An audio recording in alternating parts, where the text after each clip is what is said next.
সুপ্রিয় দর্শক মণ্ডলী, আপনারা দেখতে পাচ্ছেন আজকে আমাদের কাছে এমন একজন পেশেন্ট আসছে। আপনারা এখন দেখতে পাচ্ছেন ওনার যে চুলের কন্ডিশন, এরকম কন্ডিশনে মূলত আমরা হেয়ার ট্রান্সপ্লান্ট করতে মানা করি। কেননা আপনারা দেখতে পাচ্ছেন ওনার যে কন্ডিশন, পুরা মাথায় রুট আছে, এই ছোট ছোট চুল আছে, এগুলো কিন্তু ট্রিটমেন্ট নিলে মূলত চুল গজাবে। আমাদের এখানে আসছে, আমাদেরকে রিকোয়েস্ট করতেছে যে এনার মাথার দুই কোণা যেটা পড়ে গিয়েছে, চকচক হয়ে গেছে, সেটা করার জন্য। অ্যান্ড আমরা সেটা রাজি হয়েছি, আজকে তার অপারেশন করে দিব। কিন্তু ওনার যে বাকি যে চুলগুলো আছে আপনারা দেখতে পাচ্ছেন, বাকি চুলগুলো এখানে কিন্তু অনেক পাতলা, হ্যাঁ, কিন্তু রুট আছে। এই দেখেন, এগুলো কিন্তু চুল ঘন করা সম্ভব। এই কন্ডিশনের উপরে সাপোজ ধরেন আমরা যদি এখানে সার্জারি করি, এখানে সার্জারি করি, এখানে সার্জারি করি, তাহলে কি হবে? এই যে বর্তমান যে গ্রাফটা আছে না, একটা গ্রাফটের উপরে যখন আরেকটা গ্রাফট বসবে, তখন কিন্তু এই চুলটা নষ্ট হয়ে যেতে পারে। এর জন্য মূলত আমরা এই জায়গাগুলো সার্জারি ওনার করব না। এই জায়গাগুলো ওনাকে যে ওষুধগুলো দিব, পুরা মাথায় যে ওষুধগুলো দিব, এগুলো দিয়ে অনেক ঘন হয়ে যাবে, মানে এনার চুল মানে কালো হয়ে যাবে। সুতরাং বন্ধুরা, ওনাকে আমরা হেয়ার ট্রান্সপ্লান্ট করতে মানা করেছি। আর আপনারা যাদের এরকম কন্ডিশনে আছে, এরা চাইলে অবশ্যই ট্রিটমেন্ট নিতে পারে। বেসিক্যালি এটা মূলত কোনো হেয়ার ট্রান্সপ্লান্টের কন্ডিশন না। তারপরও রোগী রিকোয়েস্ট করছে, আমাদের রোগীর প্রায়োরিটিটা সবার আগে দেখতে হয়।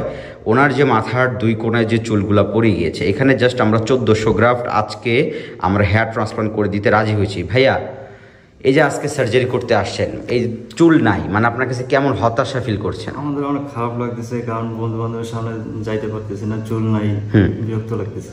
আচ্ছা, তো এই যে আপনাকে যে একটা মেসেজ করেছিলাম যে আপনার এই বাকি চুলের জন্য ওষুধ দিতে হবে, আমরা কিন্তু হেয়ার ট্রান্সপ্লান্ট করার দরকার নাই প্রথম বলেছিলাম, তারপরে বলেছি যেহেতু আপনি রিকোয়েস্ট করতেছেন দেন এই দুই কোণায় করে দিই।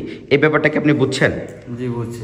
যাদের মাথায় এরকম চুল আছে সবাই ওষুধ ব্যবহার করবেন, হয়তো ভালো রেজাল্ট আসবে। জি, এরপর আপনি বলতেছেন আজকে আমরা আপনাকে অবশ্যই সার্জারি করে দিব, জাস্ট মাথার দুই কোণায় করে দিব।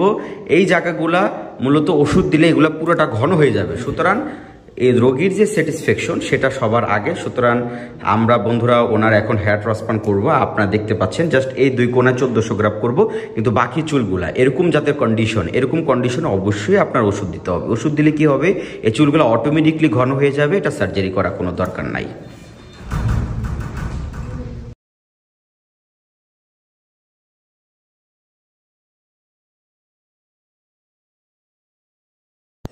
সো বন্ধুরা, আপনার স্ক্রিনে দেখতে পাচ্ছেন 1400 গ্রাফের হেয়ার লাইনের প্রথম যে মার্কিংটা সেটাই হবে। পিছের যে অংশটা মার্কিং করা হয়েছে এখানে রোগী বলেছিল, বাট আমরা এখানে করব না।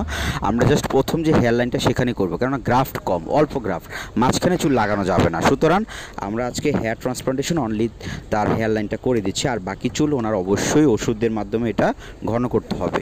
সুতরাং বন্ধুরা, আপনারা যারা এরকম কন্ডিশন আছে এরা অবশ্যই আমাদের সাথে যোগাযোগ করতে পারেন। যারা হেয়ার ট্রান্সপ্লান্টেশনের উপযুক্ত কন্ডিশন তারাই আমরা মূলত সার্জারি করি, যেমন 4 গ্রেড, 5 গ্রেড, 6 গ্রেড এরকম কন্ডিশনে আমরা সার্জারি করে দিব।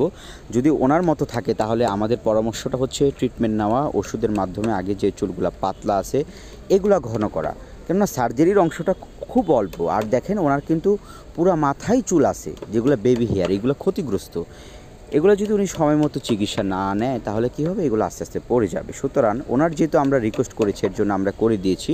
সুতরাং আপনারা যারা হেয়ার ট্রান্সপ্লান্ট করবেন অবশ্যই আমাদের দেওয়া যে স্ক্রিনে যে নাম্বার দেওয়া আছে এরা অবশ্যই যোগাযোগ করবেন, অথবা যারা চিকিৎসা নিতে চাচ্ছেন অবশ্যই আমাদের সাথে যোগাযোগ করবেন। সো বন্ধুরা, আজ এই পর্যন্ত, সবাই ভালো থাকেন, আল্লাহ হাফেজ।